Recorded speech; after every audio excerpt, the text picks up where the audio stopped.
Hello. This is my first dev log for my projects, I guess, in general.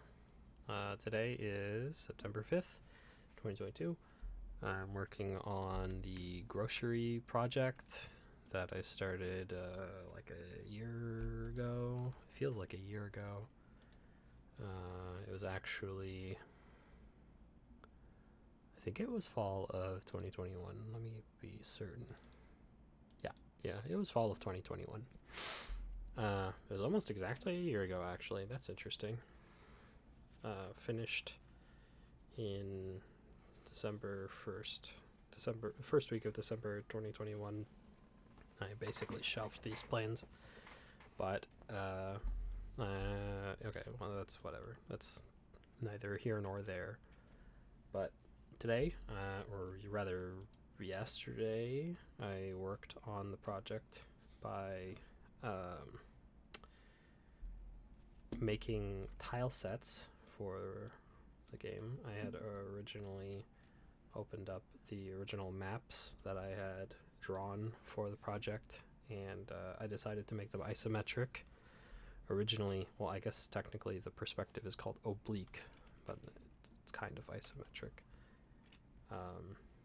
I used, let me see if I still have it open. I used Pixelogic by Michifar as a guide for some examples of how to do perspective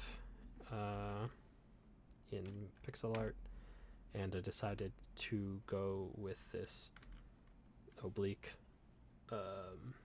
perspective with the art in the overworld for the game. The interiors of the game are not going to be I think this is it. Interiors of the game are not going to be oblique, but they might be in 2-point. Right now they're in kind of no point, but the what do you call it? His guide goes into a bit of how the interiors in RPGs are sometimes like this, like Legend of Zelda, where they're been done like that. And the maps in Earthbound are inside are in 1-point perspective. I can try and bring that up. Yeah, so this is someone's house in Earthbound. You can see it's in 1-point perspective, which is that there's a vanishing point between these. I remember that because Char taught it to me when I was trying to make comic books. So that was kind of relevant and useful. Anyway, this is not what the original tile sets looked like. They were much simpler. They were roughly based off of, I think this is the image. No, this isn't it.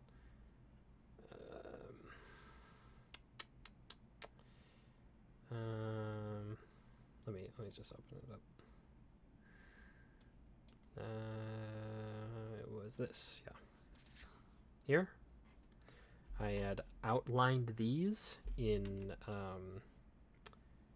with a sprite. I had overlaid. You can still see them in layer 1, I think, even though it's totally destroyed now.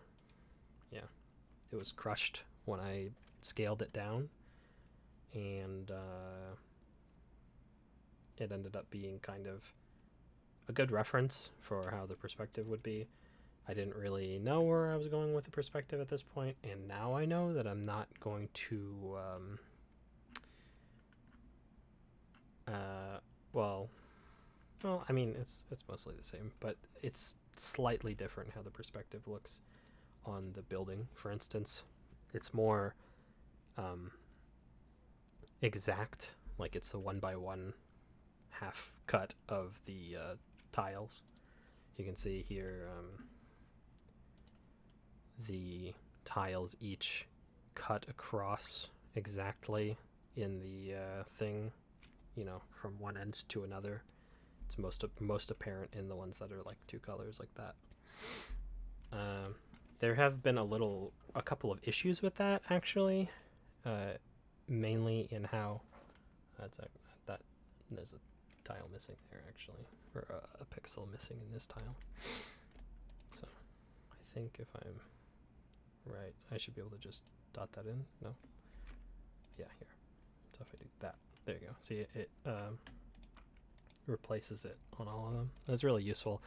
I used a guide by a guide that Anthony found that was by a dude named, I'll bring it up in my DMs. It was this guy. If I'm playing over here, I'm trying. He did a really great video. Adam C. Eunice did a really great video on how to use the tile editor that was in the most recent version of Sprite. This was something that the version of Sprite that I had was like, I didn't even know it had this feature, so I had to update it to the beta version 1.3. So that was a great experience. I don't know. I'm getting a little off track. Sort of. I don't know. I don't really know what the purview of this is supposed to be. I'm kind of just running stream of conscious. But I got a lot of work done. That's what is important, and I'm really excited about it. Yeah, so the problem that I am having right now currently is with, right here you can see there's a pixel missing on certain tiles that would have to be there, but this tile is repeated from here, so if I were to like just put that there, it would show up there, and then it would be, you know, it's kind of repeating where it shouldn't be. So the way that, when looking at the tile sets for Earthbound, there are a trillion different tiles basically, and it's as if they have an individual tile for each different thing here, and so it's like they would have one that's like this, and then they have one that's like, you know, it has the edge fixed. So I don't know if there's a point where space is an issue when it comes to these, but I'll have to look into that. But using these has been a great experience. I will use, I'll do a little demonstration, I guess, of how you can choose the tile here on the side, and you can just like place as many as you want. You could do one of these, and then you can like build the street out. I don't know if I have one. That's actually, I don't know if I have one that's that makes it go this way. That's funny. So I would need to do a new tile in this scenario because I'm missing one. So build that like this, and use one of these. So then that's like building up the street here, as you can see. You can like cut it off there and here, and you could just put that. No, that wouldn't go there. It would be one of these right here, and then put one no.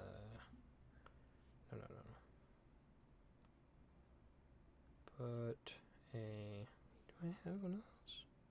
Well, it would go into something like this, and then it would cut off over there. But see, there's a missing tile here that, you know, I don't have one fit for. So I would basically take this tile, which is the diagonal gray street, put it right here to make a new one.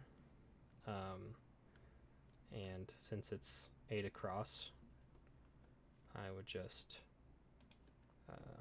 pick that and put it like that to here, then fill it out.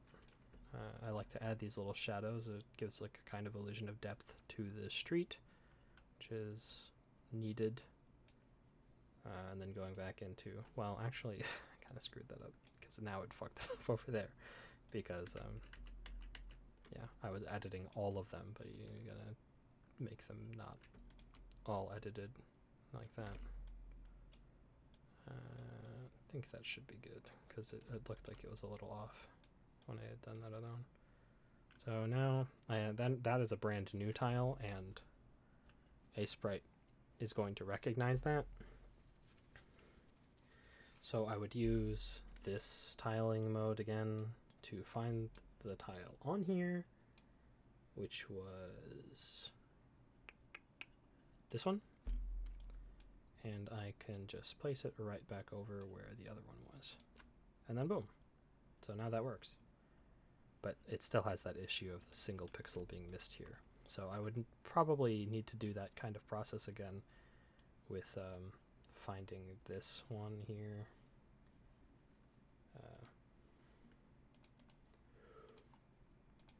And then doing a single pixel fill. Oh, I'm in tiling mode. So there's that. Oh, sorry. That.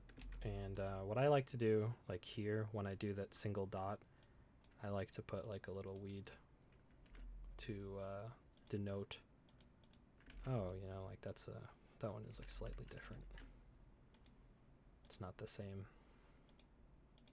That looks nice. So then go back into the tiling mode, find the one that has the weed, and oh shit, the wrong one. This has been a very interesting process. I didn't mean to go into all of it like this. I thought that this was just going to be like a short video. I hope it's not running too long, and I'll have to redo it, and that's going to suck. But this is a mostly impromptu thing. I feel like I'm kind of procrastinating from some other stuff I gotta do, but that's not important. I just did it again. Yeah. Okay, get off of the tiling mode. Go 8 up. Here, 2, 3, 4, 5, 6, 7, 8. Across. This one. So there. So now you can see that it hasn't overridden all of the other tiles in here. If I go into that tiling mode, find the one that has the weed, and then place it here, you can see that on the example, it is fine. These ones are not fine. And that sucks, but now I can put one here. See the example there. And now that looks pretty good. So that's kind of where I'm at. That's what I've got so far. Another cute tidbit that I like is that when Anthony and I were working on this, and Anthony was a great help. Anthony found that guide for me and looked into a lot of the sprite resources that I needed, getting the tiles for Earthbound and stuff, which I guess I could flash those on the screen. I don't know if I still have them open. That's my schoolwork. Yeah, in the Spiders resource was all the tile sets that we used, and those were immensely useful. This isn't really what I'm looking for, but we used these tiles from Animal Crossing that were made by users that Anthony found in the Animal Crossing Discord, which was like, I had this epiphany where I was like, wait a minute, I have made tile sets before. I did it in Animal Crossing, and that was like a fantastic moment. Even though they're obviously not the same, it was, you know, using the foreknowledge of how these two tiles, you know, these two diagonal tiles could tessellate with one another to give the, you know, illusion of a cohesive street was a really great epiphany. And from there, I guess I want to end this video by giving like this is what I'm planning on doing next. I've been looking at I've been looking into what kind of programs I should use for making music for the game and what sound fonts that I want to use. I found a nice website called Musical Artifacts that has a lot of sound fonts from very old video games, which, you know, I would like to draw from for the music in this project. And I don't know what program I want to make the music in yet. I don't know how to make music. I don't know what programs people use to make music. I know they use FL Studio, but I'm pretty sure that FL Studio recently removed the ability to use sound fonts without a plugin, and that sounds really complicated to me. And whenever I've tried to use FL Studios in the past, it's been kind of daunting. So that's I'm not sure where I'm going to go on that front, but however, I do want to get a head start on writing the music, and like with the tile sets, I had the great idea to boot up Animal Crossing and use the Isabel's town tune sliders to try and make some tunes. I don't have any to show you, but it was great how both of these games are providing such a this single game is providing a really great foundation for both of these tasks that I need to accomplish. Just it makes me feel a lot more hopeful about the direction things are going. So this video has run a lot longer than I thought it would. Oh man, I've been talking for 16 minutes. I don't think that Discord is gonna let me upload all that at once. So this is probably gonna be a YouTube video. That's great. Well, anyway, thank you for watching all of this. If you have, really hope that I've been able to demonstrate what I'm doing. And great. Yeah, let's work hard. Thank you for, bye.